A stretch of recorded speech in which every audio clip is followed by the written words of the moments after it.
LSA साथियों नमस्कार। इस वीडियो सीरीज में हम पशुधन सहायक भर्ती परीक्षा के वेटरनरी साइंस के सिलेबस के परिचयात्मक पशु पोषण के बारे में हम अध्ययन करेंगे और वीडियो सीरीज के अंदर हम सारे पशु पोषण के सारे सिलेबस को कवर करेंगे। ये आपका सिलेबस इसमें दिया गया है जिसमें composition of animal body, nutritional terms, common feeds and fodder, various physical, chemical, biological methods of food processing, storage and conservation of livestock feed, harmful natural constituent, NPN products, feeding standards, importance of minerals, vitamins, feed additives, balancing of ration and formulation of ration feeding for sheep, goat, cattle, buffalo, etc. इन सभी को हम point wise different topics के अंदर अपन इनका अध्ययन करेंगे ताकि आप आसानी से एलएसए का एग्जाम क्लियर कर पाए। सबसे पहले हम जो टॉपिक लेते हैं वो है मिनरल्स। अब मिनरल्स पशु के शरीर में 3% लवण पाए जाते हैं और कैल्शियम और फास्फोरस पूरे शरीर के लवण का लगभग 75% भाग बनाते हैं। कैल्शियम की मात्रा लगभग 49% और फास्फोरस की मात्रा लगभग 27% तक होती है। तो ये 75 और 49 और 27 मिलकर 75% यानी 3/4 पार्ट शरीर के लवण का बनाते हैं और कुल 7 प्रकार के मैक्रो मिनरल्स होते हैं। मैक्रो मिनरल्स का मतलब जो अधिक मात्रा के अंदर जिनकी शरीर के अंदर आवश्यकता होती है उन्हें हम मैक्रो मिनरल्स कहते हैं और जिनमें है calcium, phosphorus, sodium, potassium, magnesium, chlorine और सल्फर। इसके अलावा जो कम मात्रा के अंदर जो मिनरल्स चाहिए जिनको हम माइक्रो मिनरल्स कहते हैं उनकी मात्रा कुल 14 है। कुल ये इस तरह से 7 + 14 21 होते हैं। अब एक के बाद हम विभिन्न प्रकार के मिनरल्स के बारे में अध्ययन करेंगे और इनकी कमी से होने वाले रोगों को भी देखेंगे। वेटरनरी मेडिसिन के टॉपिक में भी हमने विभिन्न प्रकार के मिनरल्स और इनसे होने वाली कमी के बारे में देखा था। इसे हम न्यूट्रिशन की दृष्टि से यहाँ पर फिर देखेंगे।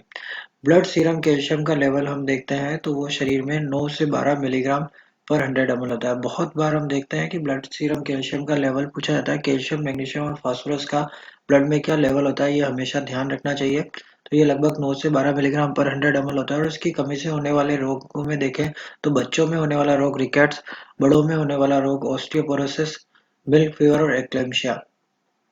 साथियों रिकेट्स और ऑस्टियोमलेशिया जो ज्यादातर कुत्तों के अंदर देखा जाता है या बच्चों के अंदर पप्स के अंदर भी देखा जाता है।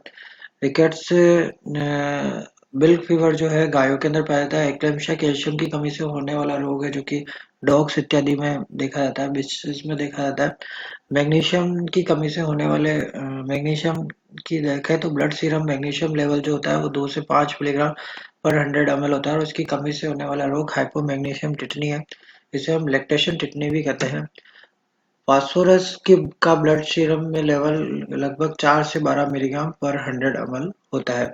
फास्फोरस की कमी से होने वाले रोग जैसे आपने मेडिसिन में देखा था पीपीएच होता है। गंधक गंधक देखें तो इसकी कमी से coenzyme A, lipoic acid, heparin, thiamine, vitamin B one इत्यादि नहीं बनते। कोएंजाइम ए लाइपोइक एसिड का उपयोग क्रेब्स साइकिल के अंदर होता है। हिपेरिन रक्त का थक्का जमने से रोकने का कार्य करता है। थायमिन विटामिन बी वन है इत्यादि।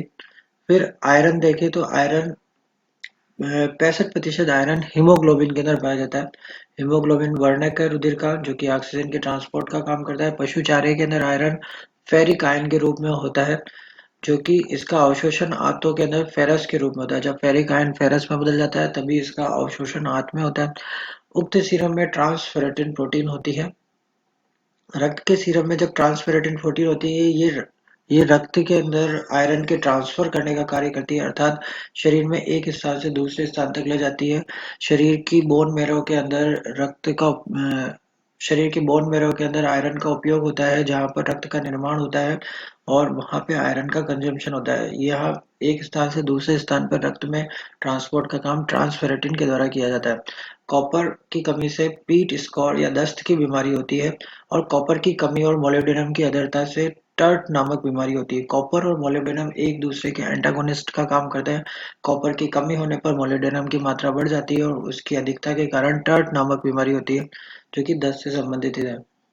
मैग्नीज मैग्नीज यह कार्टिलेज के कॉन्ड्राइटिन प्रोटीन को बनाता है। मैग्नीज क्रेब्स चक्र के अंदर भी उपयोगी है और इसकी कमी से चूजों के अंदर पैरोसिस या स्लिप टेंडन बीमारी हो जाती है। ये कॉन्ड्राइटिन प्रोटीन की कमी की वजह से ही होती है, जिसकी वजह से चूजों में लंगड़ापन आ जाता है। मोलिब्डेनम का उपयोग जैंथिन ऑक्सीडेज नामक एंजाइम के निर्माण में होता है। यह एंजाइम जो है वो यूरिक एसिड के निर्माण के अंदर उपयोगी है और शरीर के अंदर यूरिया साइकिल चलाने में उपयोगी है। सेलेनियम यह विटामिन ई के अवशोषण को कम कर देता है। सेलेनियम और विटामिन ई एंटागोनिस्ट का काम करते हैं, जैसे कॉपर और मोलिब्डेनम काम करते हैं। इसकी सेलेनियम की कमी की वजह से muscular dystrophy, stiff lamb disease, white muscle disease इत्यादि बीमारियां होती है। इसी तरह से आगे हम विटामिन की वजह से होने वाले रोग, विटामिन की कमी से होने वाले रोगों को भी देखते हैं। तो जल में घुलनशील विटामिन बी और सी है, जबकि वसा में घुलनशील विटामिन ए, डी, ई के होते हैं। ये याद रखें, बी सी जल में घुलनशील विटामिन होते हैं। अब एक के बाद एक हम विटामिन, उनके रासायनिक नाम और उनकी कमी से होने वाले रोगों को हम देखते हैं। सबसे पहले विटामिन ए। विटामिन ए की जो जो रासायनिक नाम है वो है बीटा कैरोटीन, और कैरोटीनॉइड से विटामिन ए का निर्माण होता है। इसका दूसरा नाम रेटिनॉल भी है। हम देखते हैं बहुत सारी जगह इसका नाम रेटिनॉल या रेटिनोइक एसिड भी लिखा हुआ रहता है। रतौंधी, जीरोफ्थैलेमा किरोटोसिस, तीन प्रकार की बीमारियां हम देखते हैं। रतौंधी में रात में नजर नहीं आता। जीरोफ्थैलेमा में आंख के अंदर शुष्कपन पाया जाता है। किरोटोसिस की वजह से चमड़ी खुरदरी हो जाती है। ये स्किन की डिजीज है। विटामिन डी की कमी से को देखें तो विटामिन डी का रासायनिक नाम कोलेकैल्सिफेरॉल है, और इसकी कमी से रिकेट्स नामक बीमारी बच्चों में, ऑस्टियोपोरोसिस और ऑस्टियोमलेशिया नामक बीमारी बड़ों के अंदर हो जाती है। विटामिन ई का रासायनिक नाम टोकोफेरोल है।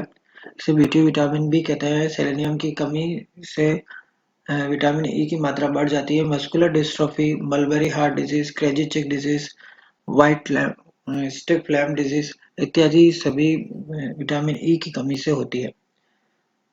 विटामिन के का दूसरा नाम फाइलोक्विनोन या मिनाडियोन, जो कि रासायनिक रूप से प्रिपरेशन इसकी मार्केट में मिनाडियोन के नाम से मिलती है। विटामिन के की कमी से होने वाला रोग है स्वीट क्लोवर पॉइजनिंग, जिसके अंदर इस बीमारी के अंदर स्वीट क्लोवर पॉइजनिंग के अंदर रक्त स्त्राव हो जाता है, हेमरेजेस हो जाते हैं। विटामिन सी एस्कॉर्बिक अम्ल बोलते हैं इसका रासायनिक नाम, और इसकी कमी से होने वाला रोग है स्कर्वी।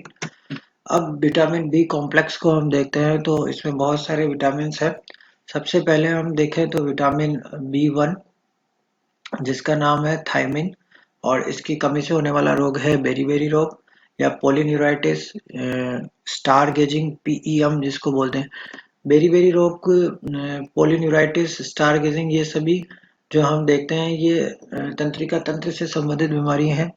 विटामिन बी वन की कमी से तंत्रिका तंत्र इफेक्ट होता है, और इसकी वजह से न्यूराइटिस यानी इन्फ्लामेशन ऑफ नर्व्स, स्टारगेजिंग यानी आकाश की तरफ देखना, गर्दन का चौड़ा हो जाना, पीएम पोलीएंसेफेलोमलेशिया, इसके अंदर भी हम देखते हैं कि नर्व्स के अंदर खराबी आ जाती है। विटामिन बी टू राइबोफ्लाविन, इसकी वजह से किलोसिस यानी किलोसिस रोग हो जाता है, और एक कर्टो पैरालिसिस हम देखते हैं राइबोफ्लाविन की वजह से होता है। किलोसिस के अंदर होटो या चिक्स की बीमारी है, चिक्स खराब हो जाते हैं। विटामिन बी सिक्स देखें, जिसका दूसरा नाम है पिरोडॉक्सिन, पिरोडॉक्सिन की कमी से एनीमिया रोग हो जाता है। फिर आगे हम देखें पेंटोथेनिकम और नियासिन। तो बी सिक्स पिरोडॉक्सिन का नाम है, बी फाइव पेंटोथेनिक, पी से पेंटो से बी फाइव याद रखें। विटामिन बी फाइव पेंटोथेनिक अम्ल होता है। नियासिन बी थ्री होता है। नियासिन का ही दूसरा नाम है निकोटेनिकम। निकोटेनिकम नियासिन विटामिन बी थ्री होता है, जबकि पिरोडॉक्सिन बी सिक्स और पेंटोथेनिक बी फाइव। इसको इसी तरीके से याद करें, बहुत बार इनके रासायनिक नाम भी पूछे जाते हैं। नियासिन, निकोटिनिक अम्ल, पेंटोथेनिक अम्ल और विटामिन बी सिक्स, जिसको हम पिरोडॉक्सिन भी कहते हैं। नियासिन, निकोटिनिक अम्ल या विटामिन बी थ्री की कमी से मनुष्य में पेलाग्रा नामक बीमारी होती है, जिसमें जीभ काली पड़ जाती है, और ब्लैक टंग डिजीज होती है, वो डॉग्स के अंदर पाई जाती है।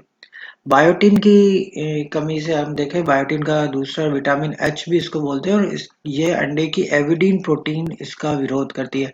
बायोटीन जो है अंडे की एविडीन की प्रोटीन के कारण इसका अवशोषण नहीं हो पाता शरीर में, अंडे की एविडीन प्रोटीन के कारण। अगला हम देखें तो फोलिक एसिड, फोलिक एसिड का रासायनिक नाम है टेराइल मोनोग्लूटामिक अम्ल, टेरोइल मोटोग्लूटामिक अम्ल। इसकी वजह से आरबीसी का निर्माण अवरुद्ध हो जाता है।